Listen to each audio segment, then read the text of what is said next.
जटिल समस्या हो या भाग्य बाधा हो, व्यापार, नौकरी, शादी की समस्या, करियर की चिंता हो या वैवाहिक जीवन में हो सुख का अभाव, पाइए अपनी समस्त ज्योतिषीय तथा वास्तु समस्याओं का सरल, चमत्कारी, प्रभावशाली समाधान। एक जाना माना और विश्वसनीय नाम, आचार्य पंडित श्री वैभवनाथ शर्मा जी, काशी के 400 वर्ष पुराने प्रतिष्ठित और अंतरराष्ट्रीय ख्याति प्राप्त राज ज्योतिषी परिवार की 8वीं पीढ़ी के ज्योतिषी और वास्तु शास्त्री आचार्य पंडित श्री वैभवनाथ शर्मा जी के द्वारा व्यक्तिगत या फिर फोन पर अपॉइंटमेंट लेने के लिए कॉल करें 9818300146, 9990724131 या फिर ईमेल करें sharma.vaibhav@gmail.com पर।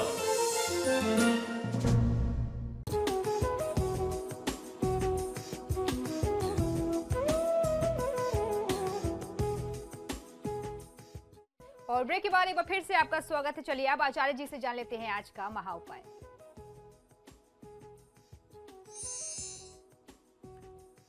जी बिल्कुल, आज की तिथि में मैं आपको बताने वाला हूं कि नवरात्रि में कब और कैसे पूजन करना चाहिए। नवरात्रि में दुर्गा पूजा और उपवास का महत्व क्या है, ये भी जान लेना हर एक दर्शक के लिए बहुत ज्यादा आवश्यक है।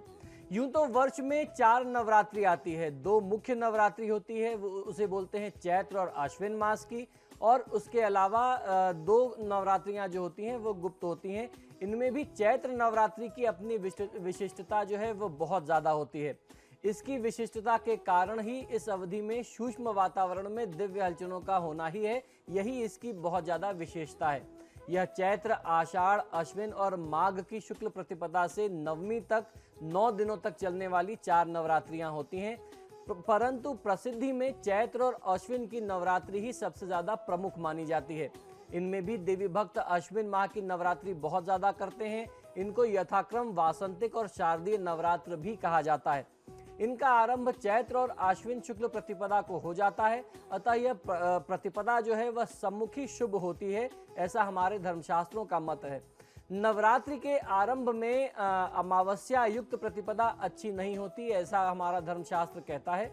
आरंभ में घट स्थापना के समय यदि चित्रा और वैधृति योग हो तो उनका त्याग कर देना चाहिए, क्योंकि चित्रा में धन का और वैधृति योग में पुत्र का नाश होता है। घट स्थापना का समय प्रातः काल ही सबसे श्रेष्ठ होता है, अतः उस दिन चित्रा या वैधृति यदि यात्री तक रहे तो या फिर वैधृति इत्यादि जो योग हैं इनके 3 अंश को त्याग करके चौथे अंश में आप अगर मध्याह्न में दोपहर के समय में अभिजित मुहूर्त जिसे कहते हैं 11:30 से 12:30 बजे के बीच का समय जो होता है दिन का, वो सबसे ज्यादा विशेष शुभ माना जाता है कलश स्थापना के लिए। तो आज भी आपको कलश स्थापना के लिए 11:30 का समय मिल रहा है, आप उस समय कलश स्थापना कर सकते हैं, ये सबसे शुभ होता है। आपको ध्यान ये रखना चाहिए, स्मरण रहे कि देवी का आवाहन, प्रवेशन यानी उनकी स्थापना, नित्यार्चन और विसर्जन यह सब प्रातः काल में ही शुभ होते हैं। सुबह से लेकर के दिन में दोपहर के समय में ही ये सारे कृत्य हैं जो सबसे ज्यादा शुभ होते हैं। यदि नवरात्रि में घट स्थापना करने के बाद किसी व्यक्ति के घर में सूतक हो जाए, आप सपोज करिए कि आपने अपने घर में घट स्थापना कर दी और उसके बाद आपके घर में कोई मृत्यु हो गई, कोई डेथ हो गई, तो अब आप क्या करेंगे? इसमें घट स्थापना में कोई दोष नहीं है, बस करना इतना सा है कि पूजा पाठ सब कुछ चलेगा। वह व्यक्ति जो कर रहा था वह स्वयं नहीं पूजा में बैठेगा, क्योंकि उसको अब सूतक लग चुका है। उसकी जगह पे कोई ब्राह्मण देवता, कोई आचार्य जी जो हैं वो पूजा को संपादित करेंगे और वो 9 दिनों का क्रम ऐसे ही चलता रहेगा।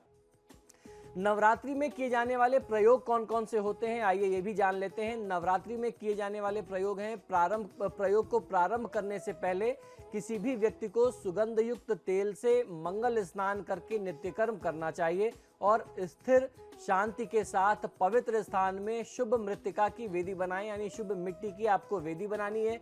अपने पूजा स्थान में जहां पे आपको कलश स्थापना करनी है, उसमें जौ और गेहूं के दाने दोनों को मिला करके आपको बोना चाहिए। जौ बोते हैं जिसे जरई भी बहुत सारे लोग आम बोलचाल की भाषा में कहते हैं उत्तर भारत में।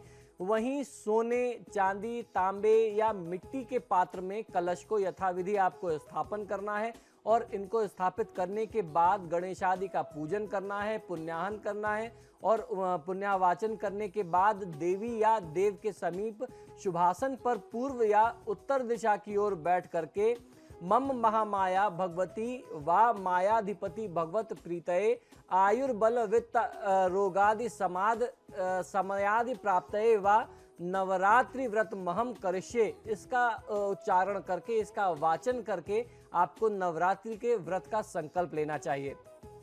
यह संकल्प करने के बाद मंडल के मध्य में, यानी जहां पे आपने कलश स्थापित किया था, मंडल के मध्य में आपको वो सारी चीजें रख देनी है जो आपने संकल्प के लिए ली थी अपने हाथों में। ये रखते हुए कलश पर सोने, चांदी, धातु या पाषाण मृत्तिका या चित्रमय मूर्ति देवी की आपको विसर्जित करनी है और विराजमान करनी है और उनका आपको उसके बाद आवाहन करना है। आवाहन करने के बाद आसन, पाद्य, अर्घ, आचमन, स्नान, वस्त्र, गंध, अक्षत, पुष्प, धूप, दीप, नैवेद्य, आचमन, तांबूल, निराजन, पुष्पांजलि, नमस्कार और प्रार्थना आदि उपचारों से देवी का पूजन करना है। चाहे स्त्री हो या पुरुष हो, अपनी श्रद्धा भक्ति अनुसार सभी को नवरात्रि का व्रत रखना चाहिए। नवरात्रि 9 रात्रि पूर्ण होने से पूर्ण होता है, इसलिए यदि इतना समय न मिल पा रहा हो, आप असमर्थ हो या किसी व्यक्ति का सामर्थ्य ना बन पा रहा हो कि वो 9 दिन का व्रत करे, तो ऐसे में 7, 5, 3 या 1 दिन का व्रत कर लेना या पहले और आखिरी का जो व्रत करते हैं लोग, ऐसे व्रत कर लेना बहुत अच्छा लाभ देता है। ऐसे में आपको व्रत करना चाहिए और व्रत में भी उपवास, अयाचित नक्त या एक भुक्त जो बन सके यथा सामर्थ्य वही कर ले। एक भुक्त का मतलब है कि एक समय भोजन करके आपको व्रत करना चाहिए। और ऐसा भी अक्सर लोग करते हैं कि एक समय भोजन करते हैं, एक समय फलाहार ग्रहण करते हैं। जैसा भी आपका सामर्थ्य हो उस प्रकार से आपको इस व्रत को रखना चाहिए। यदि सामर्थ्य हो तो 9 दिनों तक 9 और यदि सामर्थ्य न हो तो 7, 5, 3 या 1 कन्याओं को देवी मान करके उनको गंध पुष्पादि से पूजन करके, उनके चरण पाद धुला करके, उनकी पूजा करके आप उनको भोजन कराएं, उनको विदा करें, दान दक्षिणा दें और इसके बाद स्वयं आप भोजन ग्रहण करें, प्रसाद ग्रहण करें तो आपको लाभ मिलता है। इसी प्रकार 9 रात्रि व्यतीत हो जाने पर 10वें दिन प्रातःकाल विसर्जन करना चाहिए। देवी भगवती का विसर्जन करते हैं, तब आपको सब प्रकार के विपुल सुख साधन सदैव प्रस्तुत रहते हैं। देवी की कृपा से आपको हर प्रकार का सुख मिलता है। माँ भगवती आपसे प्रसन्न रहती हैं और उनकी कृपा आपके परिवार पर निरंतर बनी रहती है। नवरात्र की पहली तिथि में, प्रतिपदा तिथि में, यानी नवरात्र के पहले दिन अर्थात आज की तिथि में माँ शैलपुत्री की पूजा आराधना की जाती है। प्रतिपदा तिथि में माँ शैलपुत्री की पूजा आराधना करने से जीवन में स्थिरता, बल वृद्धि, स्वास्थ्य लाभ इत्यादि प्राप्त होता है। आज की तिथि में किस मंत्र से देवी की आराधना करनी है, आइए ये भी आपको मैं बताता हूँ। यह मंत्र इस प्रकार है: ओम ह्रीं क्लीं चामुंडाय विच्चय ओम शैलपुत्री देव्यै नमः। ये मंत्र एक बार पुनः सुन लें बहुत सावधानी से। आज की तिथि में इस मंत्र का जाप आपको कर लेना चाहिए। कम से कम 108 बार आप इस मंत्र का जाप अवश्य करें। ओम ह्रीं क्लीं चामुंडाय विच्चय ओम शैलपुत्री देव्यै नमः। ये देवी का मंत्र है, शैलपुत्री स्वरूप का ये मंत्र है, उनकी साधना का मंत्र है। आज के स्वरूप को जो आपको विशेष भोग अर्पित करना है, यूं तो आप अपनी तरफ से जो कुछ भी आपसे उपलब्ध हो जाए आपके सामर्थ्य अनुसार आप देवी भगवती को अर्पित कर सकते हैं, फल फूल इत्यादि। लेकिन खासतौर पर गाय के दूध से अर्थात गौदुग्ध से बने हुए या घी से बने हुए सामग्रियों का भोग यदि आप देवी को लगाते हैं तो बहुत अच्छा लाभ मिलता है। इससे भगवती की प्रीति आपको मिलती है, भगवती आपका कल्याण करती हैं। तो खोए का मिष्ठान आप माता को अर्पित कर सकते हैं। साथ ही अपने समस्त दर्शकों को ये भी बताना चाहूँगा कि ये जो नवरात्र के 9 दिन होते हैं ये वास्तु दोषों को दूर करने के लिए और आपकी कुंडली में जो 9 ग्रह हैं उनमें से अगर कोई ग्रह खराब है उनकी शांति के लिए बहुत ज़्यादा लाभकारी होते हैं। तो नवरात्र की जो पहली तिथि होती है, प्रतिपदा तिथि जो होती है, वह अशुभ मंगल की शांति के लिए बहुत ज़्यादा लाभकारी होती है। तो अगर आपकी कुंडली में मंगल का दोष है, मंगल से जुड़ी हुई कोई समस्या है, तो ऐसे में आपको मसूर की दाल का दान किसी गरीब व्यक्ति को, किसी दरिद्र नारायण को या किसी कन्या को करना चाहिए। इससे आपको फायदा मिलता है। नवरात्र की प्रतिपदा तिथि में यानी पहले दिन में दुर्गा सप्तशती के प्रथम अध्याय का पाठ करना चाहिए और एक पान पर देसी घी में भिगो करके एक कमलगट्टा, एक सुपारी, 2 लौंग, 2 छोटी इलायची और थोड़े से गुग्गुल और शहद का यदि आप विशेष भोग देवी को अर्पित करते हैं तो आपके मन में जो भी आकांक्षाएं हैं, जो भी कामनाएं हैं, आप भगवती से जो भी प्रार्थना करते हैं, भगवती आपकी प्रार्थना को बहुत जल्दी, बहुत सहज ही स्वीकार करती हैं, क्योंकि ये जो है ये देवी का विशेष भोग मैंने आपको बताया है। इस विशेष भोग से आप अपने किसी भी अभिष्ट को सिद्ध कर सकते हैं, अपने मन की किसी भी अभिलाषा को प्राप्त कर सकते हैं। ये नवरात्र का समय, जैसे मैंने बताया कि घर के बड़े से बड़े वास्तु दोष को दूर करने के लिए बेहद लाभकारी होता है। तो हर दिन हम लोग नवरात्र में आपको बताएंगे कि किस दिशा का दोष आप किस प्रकार से दूर करें। नवरात्र की प्रतिपदा तिथि में यानी पहले दिन पूर्व दिशा में यानी ईस्ट डायरेक्शन में अगर कोई बहुत बड़ा दोष होता है आपके घर में वास्तु से संबंधित, तो उसको दूर किया जा सकता है। पूर्व दिशा के दोषों की शांति होती है। आपको करना यह है कि अपने घर के पूर्व दिशा के कोने पर चले जाएं और जो मंत्र मैं बता रहा हूं, जो विधि मैं आपको बता रहा हूं, आपको उस हिसाब से जाप करना है। ह्रीं मामेंद्री देव्याय नमः, इस मंत्र का उच्चारण करते हुए पीली सरसों आप अपने हाथ में लेकर के पूरे ईस्ट डायरेक्शन में, ईस्ट वॉल की तरफ आप छिड़क दीजिए। गृह क्लेश से मुक्ति मिलेगी। ईस्ट में पूर्व दिशा में जो भी गंभीर वास्तु दोष होगा उससे आपको मुक्ति मिल जाएगी, बहुत अच्छा लाभ मिलेगा।